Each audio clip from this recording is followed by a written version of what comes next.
2.5 lakh followers पे था और मैं सीधा 3.5 लाख फॉलोअर्स पे आ गया था। सर्टिफिकेट ज़रा भी मैटर नहीं करता। तो भाई in short it is not possible to become a freelance graphic designer. और मैं काफ़ी इंट्रोवर्ट बंदा था, तो मेरी और उसकी कभी भी कोई बातचीत हुई नहीं। हे गाइस, कैसे आप सब? मैं हूं निखिल और आप सभी का स्वागत है आज के इस Q&A वीडियो में, जो कि है हमारा 2 lakh subscribers special Q&A। I know बहुत ज़्यादा टाइम हो गया है, मैंने कब का अनाउंस कर दिया था।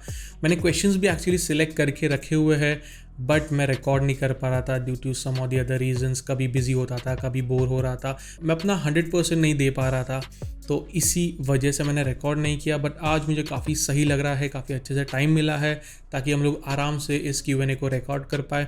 बहुत सारे अमेजिंग क्वेश्चंस इस Q&A में हम लोग कवर करेंगे। बहुत सारे क्वेश्चंस है, मैंने टोटल 10-12 क्वेश्चंस ऐसे सिलेक्ट किए हैं जिनके through I hope majority of the audience को अपने सवालों के जवाब मिल जाएंगे। और कुछ ऐसे भी क्वेश्चंस है जो थोड़े पर्सनल है, बट उसे भी मैं आंसर करूंगा ताकि आप लोग और मुझसे शायद कनेक्ट कर पाओ और मेरी थोड़ी सी पर्सनल लाइफ के बारे में जान पाओ। Anyways, I hope this Q&A helps you in some or the other way. तो बिना कोई टाइम वेस्ट किए चलिए आज का Q&A शुरू करते हैं।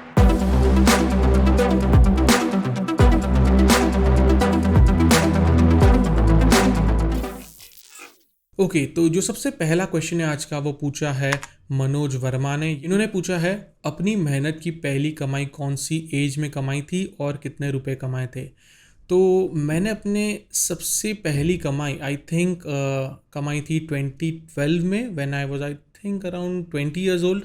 तो तब मैंने एक लोगो डिज़ाइन किया था for a local real estate brand मतलब दुकान थी, और उसके मुझे मिले थे 500 रुपये। तो वो थी मेरी सबसे पहली कमाई। उससे पहले मैंने बहुत सारे प्रोजेक्ट्स किए थे, बट वो सारे प्रोजेक्ट्स मैंने फ्री में किए थे छोटे मोटे ब्रांड्स के लिए, और उसका मेन गोल ये था कि मैं अपना पोर्टफोलियो बना पाऊँ। और स्टार्टिंग में जब मैंने शुरू किया था तब मेरे कोई पहचान में नहीं था, ना ही मेरे कॉन्टैक्ट से, ना ही मेरे पास अच्छा खासा इंटरनेट था जहाँ से कि बातचीत करके एक आइडिया मिल सके कि कितना चार्ज करना चाहिए। तो मुझे ज़रा भी आइडिया नहीं था और मैंने 500 रुपये चार्ज किए थे।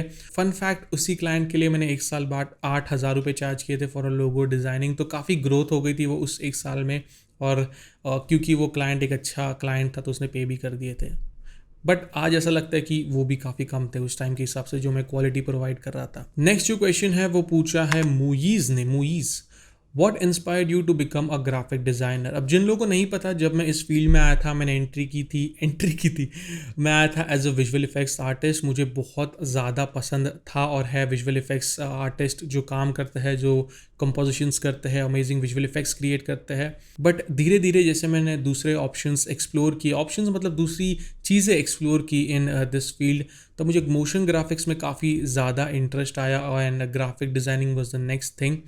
सो मोशन ग्राफिक्स के साथ साथ मैं ग्राफिक डिज़ाइनिंग भी सीख रहा था, क्योंकि सिर्फ मोशन ग्राफिक्स आने से ना आपके एनिमेशन स्किल्स तो अच्छे हो जाएंगे, बट अगर आपके जो इलिस्ट्रेशन स्किल है, जो कलर कॉम्बिनेशंस है, जो पूरी ग्राफिक डिज़ाइनिंग के फंडामेंटल्स आपके अच्छे नहीं है ना, तो आपका एनिमेशन अच्छा बिल्कुल भी नहीं लगेगा। तो इसीलिए मैंने मोशन ग्राफिक्स के साथ साथ ग्राफिक डिज़ाइनिंग भी सीखना शुरू की। और मेन मेरा इंटरेस्ट जो आया था ग्राफिक डिज़ाइनिंग में, वो आया था टाइपोग्राफी से। मुझे जो क्रिएटिव से एब्स्ट्रैक्ट टाइपोग्राफीज होते हैं ना, वो बहुत ज़्यादा पसंद है, और इनफैक्ट वो रिफ्लेक्ट भी करता है। जैसे अगर आप मेरे डिज़ाइंस देखोगे या थंबनेल्स देखोगे, तो उसमें मैं बहुत ज़्यादा टेक्स्ट के साथ खेलता हूँ, टाइपोग्राफी के साथ खेलता हूँ, क्योंकि मुझे काफ़ी ज़्यादा इंटरेस्ट है उस टाइप के डिज़ाइन स्टाइल में। इसीलिए नेक्स्ट जो क्वेश्चन है वो पूछा है कैफ ने। Firstly congratulations, thank you so much. Question is, can we become a freelance graphic designer in 2 or 3 months? Is it possible? तो भाई in short it is not possible to become a freelance graphic designer. मतलब 2 से 3 महीने तो आपको यार सिर्फ software सीखने में लग जाते हैं, और सॉफ्टवेयर सीखना मतलब सिर्फ टूल्स आते हैं।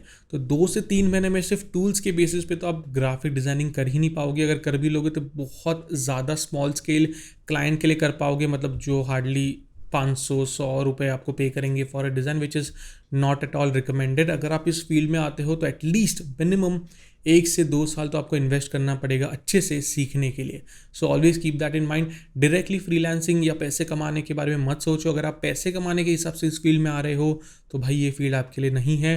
इसमें आपको जेन्युइनली इंटरेस्ट है, आपको कुछ क्रिएटिव क्रिएट करने में जेन्युइनली इंटरेस्ट है, तो ही आप इस फील्ड में आ तो जाओगे, बट टिक आप तभी पाओगे जब आपको जेन्युइनली कितने बार बोल रहा हूँ, जब आपको जेन्युइनली इंटरेस्ट हो। नेक्स्ट जो क्वेश्चन है वो पूछा है मोहम्मद जोएर ने। ये पूछ रहा है कि sir in India and Pakistan if you want a job as a graphic designer, you just cannot, because they also want a person that can also edit videos, do animations, videographer. But I also think you should be a master of one, not five.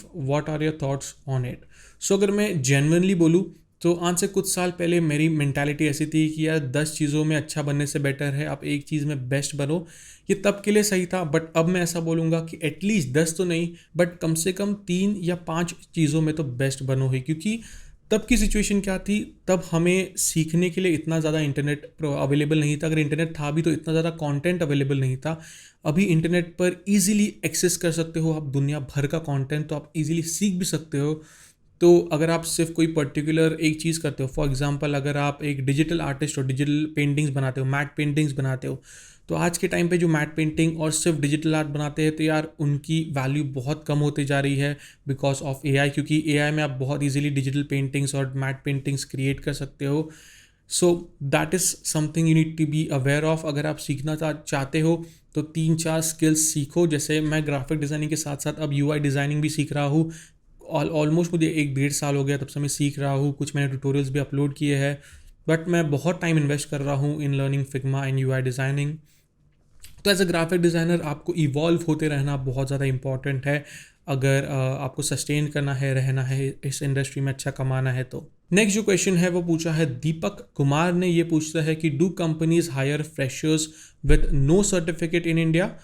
If I learn Photoshop, Illustrator, Premiere Pro, After Effects through YouTube, will they employ me? तो देखो, it's very simple. Certificate ज़रा भी matter नहीं करता। आप किसी भी company में चले जाओ, भले ही वो आपके पास सर्टिफिकेट मांगेंगे, बट अगर आपके पास सर्टिफिकेट नहीं हुआ तो ऐसा नहीं कि आप रिजेक्ट हो जाओगे। आप हायर तभी होंगे जब आपके पास सही स्किल सेट हो। आपके पास दुनिया भर के 10-15 सर्टिफिकेट पड़े हो, बट अगर आपकी स्किल सेट, आपको सिर्फ फोटोशॉप के टूल्स यूज़ करना आते हैं, आपके पास कुछ क्रिएटिविटी ही नहीं है, तो कोई भी कंपनी आपको हायर नहीं करेगी। तो डिग्री, सर्टिफिकेट, डिज़ाइन इस फील्ड में ना इंपॉर्टेंट नहीं है। आपकी स्किल सेट अच्छी होना बहुत ज़्यादा इंपॉर्टेंट है। और ये मैं पहले भी बहुत बार बोल चुका हूँ कि यार सर्टिफिकेट, डिग्री, ये सब के पीछे मत भागो। स्किल्स को इम्प्रूव करो। जितने अच्छे आपकी स्किल्स होंगे उतने अच्छे आपको क्लाइंट मिलेंगे। अगर आप जॉब करना चाहते हो तो उतनी अच्छी जॉब आपको मिलेगी। नेक्स्ट जो क्वेश्चन है वो पूछा है आर्ची जैन ने। ये पूछता है कि how to find my niche as a graphic designer and grow in this design world. तो if you are in your initial stage, the best way will be to try out number of different things. जैसे मैं जब इस industry में आया था, मुझे भले ही इंटरेस्ट था मेरा विजुअल इफेक्ट्स में, वीएफएक्स में, बट मैंने और भी चीज़ें एक्सप्लोर कर रहा था मैं साइड बाय साइड। जैसे मैंने बताया मोशन ग्राफिक्स, ग्राफिक डिज़ाइनिंग। तो जब भी आप अपने इनिशियल स्टेज में हो ना, आप सारी चीज़ें ट्राई करो। देखो कि आपको किस में इंटरेस्ट ज़्यादा है। आप लोगो डिज़ाइनिंग ट्राई करो, यूआई डिज़ाइनिंग सीखो, इलिस्ट्रेटर सीखो, प्रीमियर प्रो में एडिटिंग सीखो, आफ्टर इफेक्ट्स में कंपोजिटिंग करो, मोशन ग्राफिक्स बनाओ। सारी चीज़ें ट्राई करो और फिगर आउट करो कि आपको जेन्युइनली इंटरेस्ट कौन सी चीज़ में है। और जब आपको वो चीज़ मिल जाती है, उसमें पूरा घुस जाओ, पूरा सीख लो, उसको पूरा घोल के पी जाओ, मतलब उस चीज़ के चीते बन जाओ। तो it's very important that you try everything and then figure it out yourself कि आपको किस चीज़ में इंटरेस्ट है। और स्कोप की बिल्कुल भी टेंशन मत लो। बहुत लोग मुझे पूछते हैं कि यार इस चीज़ में स्कोप है कि नहीं। स्कोप चीज़ पे डिपेंड नहीं करता है, इंडस्ट्री पे डिपेंड नहीं करता, आपके ऊपर डिपेंड करता है कि आपकी स्किल सेट कितनी अच्छी है। अगर आपकी स्किल सेट अच्छी है तो उस जगह में आप स्कोप ढूंढ ही लोगे। नेक्स्ट जो क्वेश्चन है वो पूछा है सयाम बंसाली ने। ये पूछता है कि how did you get first work as a beginner and how much did you earn now with graphic designing. तो सबसे पहले जो मुझे काम मिलते थे वो मुझे लोकल जो शॉप्स होते हैं या लोकल फ्रेंड्स या फैमिली के थ्रू ही मिलते थे, जिन्हें मैं फ्री में कुछ भी क्रिएट करना हो तो फ्री में करके दे देता था। तो ज़्यादातर मुझे रिलेटिव्स या फ्रेंड्स के थ्रू ही जो भी स्टार्टिंग के काम जो मिलते थे वो मिलते थे। फिर धीरे धीरे मैंने चार्ज करना शुरू किया। और बात रहेगी how much do you earn now with graphic designing, तो I earn good enough, like I make around 6 figure income. Next जो क्वेश्चन है वो पूछा है पारस दिमान ने। ये पूछता है कि Envato elements versus story blocks, which one will you prefer. तो अगर मैं मेरा पर्सनल ओपिनियन दूँ तो मैं एनवाटो एलिमेंट्स प्रेफर करूँगा, क्योंकि मैं बहुत सालों से इसे यूज़ भी करते आ रहा हूँ और इस पर आपको सारी चीज़ें मिल जाती है। आपको stock footages, stock videos, after effects templates, premiere pro templates, fonts मिल जाते हैं और ग्राफिक इलिस्ट्रेशन मिल जाता है, सब कुछ मिल जाता है। तो मैं तो सजेस्ट करूंगा एनवाटो एलिमेंट्स। $16 ही है एक महीने के, which is I think super affordable. मैंने बाय द वे लिंक भी दी है डिस्क्रिप्शन में, आप जाके उसे चेकआउट कर सकते हो। नेक्स्ट जो क्वेश्चन है वो पूछ रहा है शांतनु किलेदार ने। Question is how to become consistent on social media as an influencer. तो यार मैं तो इसका जवाब देने के लिए सबसे बुरा आदमी रहूँगा, क्योंकि मैं बिल्कुल भी कंसिस्टेंट अभी नहीं हूँ सोशल मीडिया पे।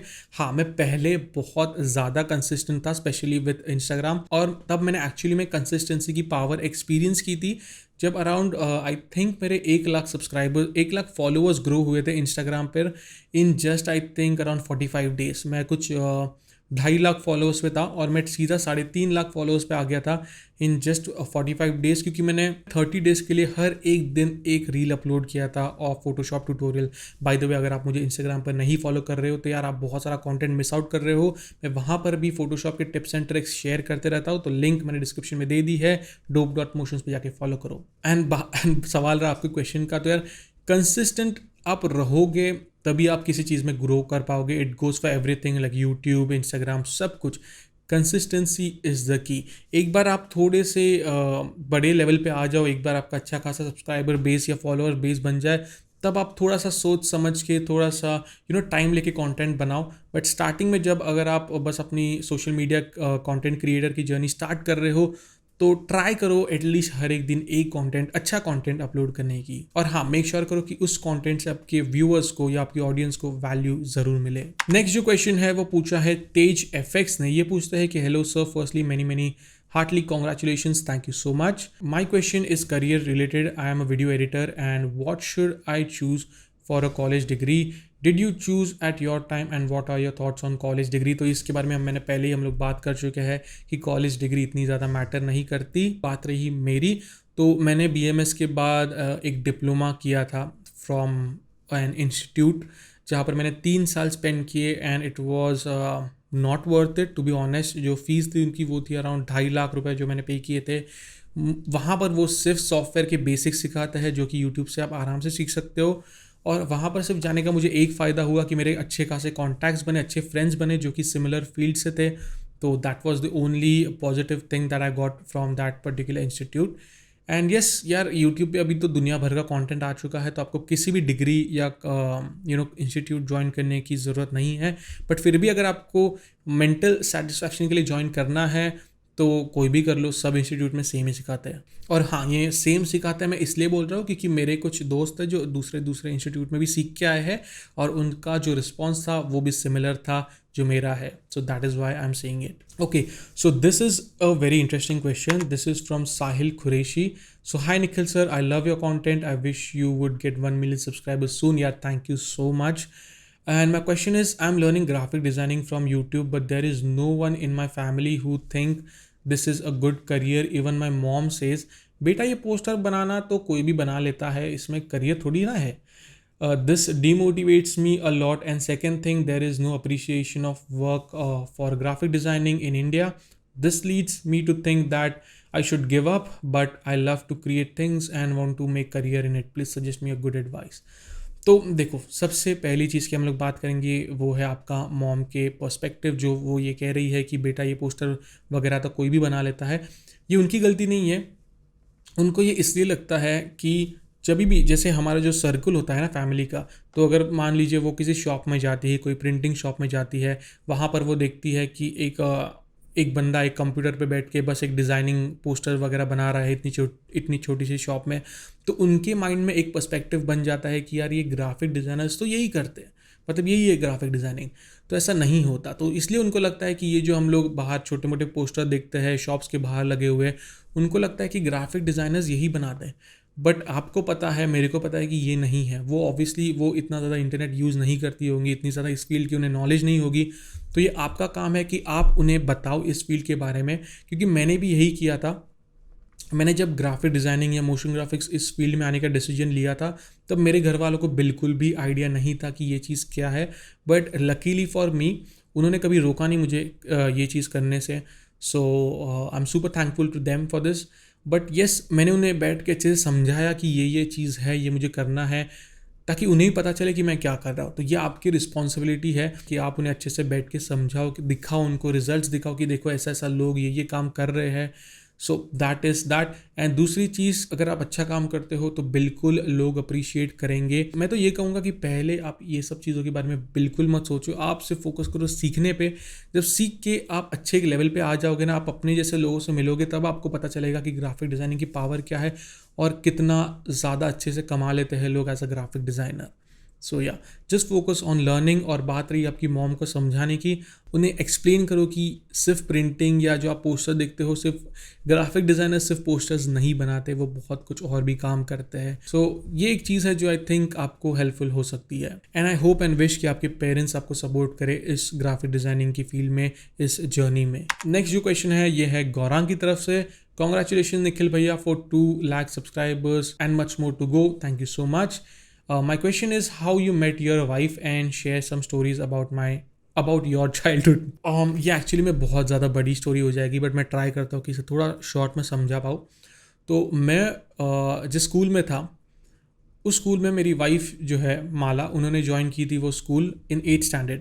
तो 8th 9th 10th हम लोग सेम स्कूल में थे। वो और मेरी कभी भी कुछ बात नहीं हुई।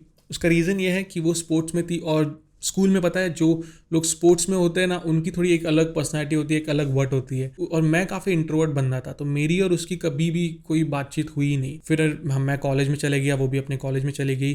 फिर 11th 12th गुजरा, और 13th में मैंने लिया था बैचलर्स इन बिजनेस मैनेजमेंट, और फिर से वो मेरे ही क्लास में थी इन बैचलर्स ऑफ बिजनेस मैनेजमेंट। तो फिर से हम लोग मिले मतलब साथ में आए एक क्लास में, बट हमारी कभी भी कोई बातचीत नहीं हो पाई। बट फिर जब मैं सेकेंड ईयर में गया 14th में, तब हमारी कुछ थोड़ी बहुत बातचीत शुरू हुई। और वो उन लोगों में से थी, पता है कॉलेज में कुछ लड़कियां कुछ लड़के ऐसे होते हैं ना जो बहुत ज़्यादा फेमस होते हैं, मतलब यार कॉलेज का हर एक बंदा इनको जानता है। वो उनमें से थी, और मैं थोड़ा सा इंट्रोवर्ट था, मैं ज़्यादा लोगों से बात नहीं करता था, मेरा सर्कल छोटा था, तो मेरे को बहुत कम ही लोग जानते थे। तो एक ऐसे लड़के से एक ऐसी लड़की का मिलना काफ़ी ज़्यादा लोगों को शौक लगता है कि यार मतलब ये लड़की इस बंदे से कैसे बात करे, क्योंकि बहुत लोग ट्राई करते थे माला से बात करने, बट नहीं कर पाते थे। But I think I am not sure what she saw in me, but yeah that is basically how we met in college. मतलब हम लोग साथ में थे स्कूल से, बट कभी बात ही नहीं हो पाई। फिर कॉलेज में आए और तब हमारी बात हुई, तब हम लोग मतलब बातचीत करना शुरू किए, हैंग आउट करना शुरू किए, एंड धीरे धीरे things went on, and here we are married and have a nice beautiful daughter. So that is a wrap guys. I hope आपको आपके सवालों के जवाब मिल गए होंगे। अभी रात के 2:30 बज रहे हैं, मुझे बहुत नींद आ रही है, बट स्टिल आई होप कि मैंने आपके सवालों के जवाब अच्छे से दिए होंगे। अगर आपको और भी कोई क्वेश्चंस है, सवाल है, तो कमेंट करके मुझे ज़रूर बताएं। मैं हर एक कमेंट पढ़ता हूँ बाय द वे। और इंस्टाग्राम पर जाकर मुझे फॉलो करें dope.motions और निखिल पवार पे, लिंक्स अगेन डिस्क्रिप्शन में है। आई होप आपने ये Q&A एंजॉय किया होगा। अगर एंजॉय किया तो मुझे अगेन कमेंट करके बता दें, ताकि मैं और भी Q&A वीडियोस बना पाऊँ। और इसी के साथ मैं आप लोगों से मिलूंगा अगली वीडियो में। तब तक के लिए take care and always stay raw, stay creative, peace out.